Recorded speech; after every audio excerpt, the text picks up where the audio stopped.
개인적인 일은 비밀로 하라. 개인적인 비밀은 깊이 숨겨두어야 한다. 아무리 친한 친구에게도 객관적인 자기 모습만 보여주는 것이 좋다. 주관적인 입장에서는 친구도 역시 남이기 때문이다. 만일 우리가 친한 친구라고 해서 모든 비밀을 말해버리면 나중에 뜻하지 않은 피해를 받을 우려가 있다. 옛부터 과묵함을 처세술의 근본으로 삼은 것은 그 때문이다. 적에게 알려서 안 될 일은 친구에게도 알리지 말라. 비밀을 지키면 비밀의 주인이 되지만 비밀을 고백하면 비밀의 노예가 된다. 그리고 평화의 열매는 침묵의 나무에서 열리는 법이다. 자신의 재능을 과시하지 마라. 자기 재능을 세상 사람들에게 크게 과시하는 것처럼 어리석은 사람은 없다. 남의 재능을 보면 대다수의 사람들은 칭찬과 격려를 하는 것 같지만 속으로는 시기와 질투심에 사로잡힌다. 특히 똑같은 일로 경쟁 관계에 있는 사람들로부터는 증오나 원한을 사게 된다. 자신의 뛰어난 재능이란 과시하는 순간 공격의 표적이 된다는 사실을 잊어서는 안 된다. 우리의 모든 불행은 혼자 있을 수 없는 데서 생긴다. 세상엔 어디나 모든 것에 들러붙어 무엇이든 항상 취할 준비가 되어 있는 천민 무리가 있다. 그들은 무수히 때로 몰려있는 해충 같은 존재다. 그들이 그렇게 하는 이유는 자신의 무료함을 벗어나기 위해서다. 그러나 스스로 정신적 용기를 충분히 지닌 사람은 굳이 무리에 섞일 필요가 없다. 지적으로 뛰어난 사람은 고독한 생활로 이중에 이점을 얻는다. 첫째는 자기 자신과 함께 한다는 이점이고 둘째는 타인과 함께하지 않는다는 이점이다. 모든 교제에는 강요와 고충 위험이 따른다는 것을 감안할 때 두 번째, 이 점은 높이 평가할 만하다.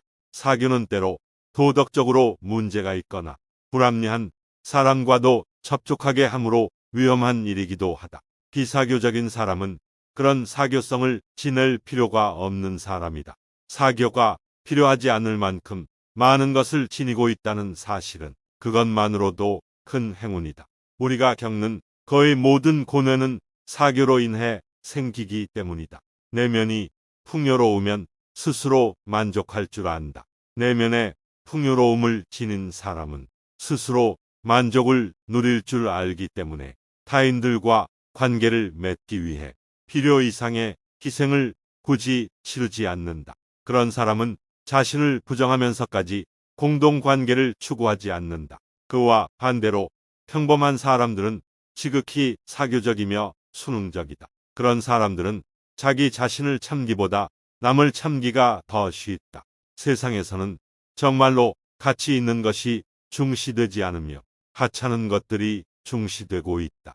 뛰어나고 탁월한 사람들이 은둔 생활을 하는 것을 보면 그런 사실이 입증된다. 스스로 정당한 것을 지닌 사람이라면 자신의 자유를 지키거나 확대하기 위해서는 자신의 욕구를 제한하고 스스로에게 흔쾌히 만족하는 것이 진정한 삶의 지혜가 된다는 걸 알 것이다. 고독을 사랑하는 습관. 남달리 뛰어난 개성을 지닌 사람은 본질적으로 타고난 고립의 성향 때문에 젊은 시절에는 어려움을 느끼지만 나이가 들면 오히려 자유로운 기분을 갖게 된다. 고립의 습관에 자기 자신을 친구로 삼는 습관을 더한다면 그것이 제2의 천성이 되기도 한다. 젊은 시절엔 고독을 사랑하는 습관을 어렵게 가질 수 있었다면 이제는 그런 마음이 아주 편하고 간단한 것이 된다. 말하자면 고독한 마음이 마치 물을 만난 물고기처럼 자연스럽게 되는 것이다. 삶의 무게 중심이 어디에 있는가? 평범한 사람은 인생을 향유한다고 할 때 사물이나 자신의 소유물, 지위, 애인과 자식, 친구 등에 의존한다. 그들은 인생의 행복을 바로 그러한 것들에서 느끼는 것이다. 때문에 그런 것들을 잃어버리거나 거기서 환멸을 느끼면 인생의 행복도 끝나고 만다. 그건 바로 삶의 무게 중심이 자신의 바깥에 있기 때문이다. 그런 사람들은 수시로 소망이 달라진다거나 기분이 자주 변덕스러워지곤 한다. 내적 빈곤이 외적 빈곤을 초래한다.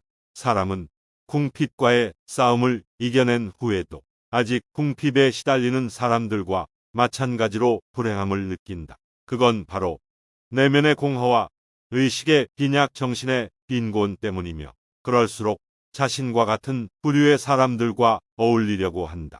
이유상종인 것이다. 누구나 사람은 자기가 아는 만큼만 세상을 볼 수 있다. 자신이 아는 것 이상을 말하거나 보게 된다면 거부하거나 이해하지 못한다. 자신이 아는 세상 밖의 말은 낯설기도 하고 두렵기도 하다. 그것이 혹시나 나의 세상을 무너뜨릴까 무서운 것이다.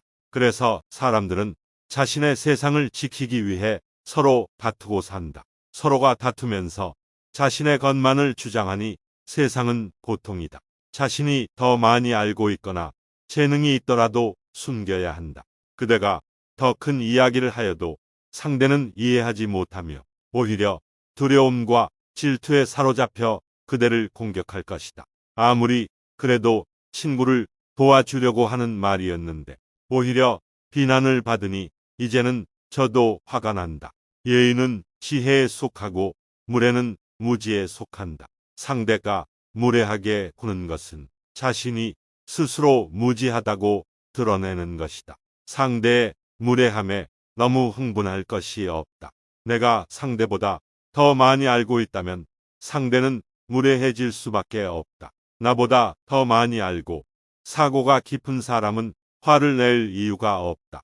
오히려 부족한 그대의 말을 더 잘 설명해 줄 것이다. 수준이 낮은 사람이 자기보다 높은 사람과 수준을 맞추는 방법은 상대를 자기 수준까지 끌어내리는 것이다.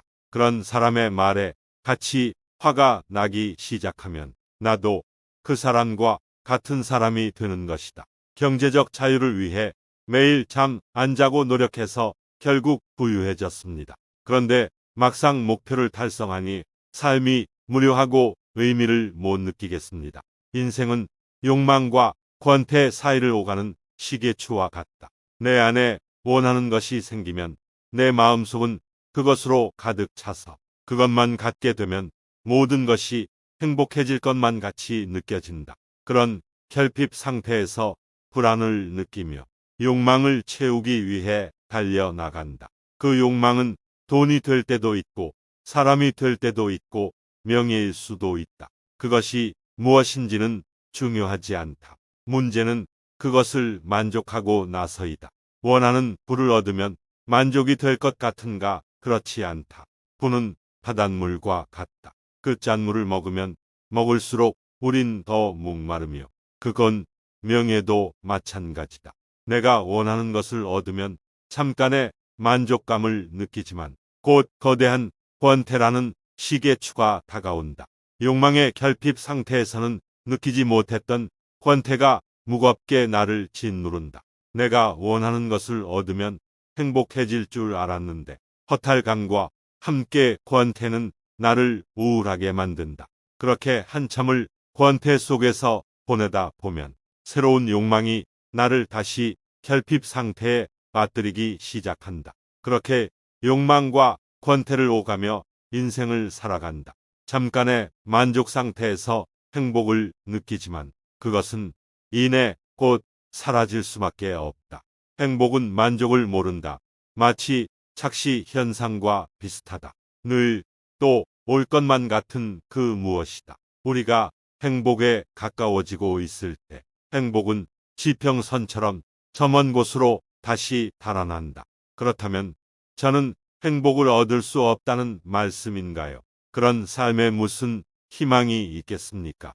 삶의 목적은 행복이 아니다. 삶은 고통이다. 그대 주변을 둘러보라. 항상 행복과 만족함으로 사는 사람이 있는가?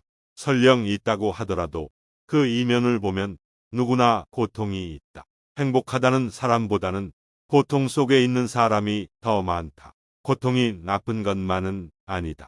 나의 생각과 책들은 고통 속에서 비로소 완성될 수 있었으며 이런 고통이 나를 성숙하게 만들었다. 행복이 삶의 목적이라면 살면서 겪는 고통의 매 순간들은 인생의 실패로 이어지게 된다. 고통의 시간만큼 그대는 인생을 실패하는 것이다. 삶이 고통이라는 것이 거부감이 드는가? 고통 속에 있는 사람들에게는 오히려 이 사실이 위로가 된다.